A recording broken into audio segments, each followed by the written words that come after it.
আল্লাহর কসম বিশ্বাস করেন, কিয়ামত পর্যন্ত যদি আমরা সেজদায় পড়ে থাকি, আমরা এই নিয়ামতের শুকরিয়া আদায় করতে পারবো না। কোন নিয়ামত?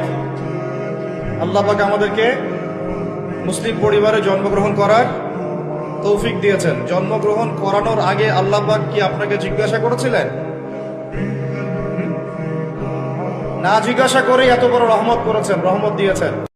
আর নবীজি বলছেন, এক ওয়াক্ত নামাজ, এক ওয়াক্ত কেউ যদি ইচ্ছা করে ছেড়ে দেয়, যে পড়লাম না, ইচ্ছা হলে পড়লাম, ইচ্ছা হলে পড়লাম, ফজর পড়লাম না, জোহর পড়লাম, জোহর পড়লাম, আসর পড়লাম, মাঝে মাঝে জুমার নামাজ পড়ি, ঈদের নামাজ পড়ি, 5 ওয়াক্ত নামাজ পড়ি। আপনার নবী মুহাম্মদ সাল্লাল্লাহু আলাইহি ওয়াসাল্লাম বলেছেন, সে ব্যক্তি কাফের হয়ে যাবে। আরেকটা হাদিস আছে, বাইনার রাজুলি ওয়া বাইনাশ শিরকি ওয়াল কুফরি তারকুস সালাহ।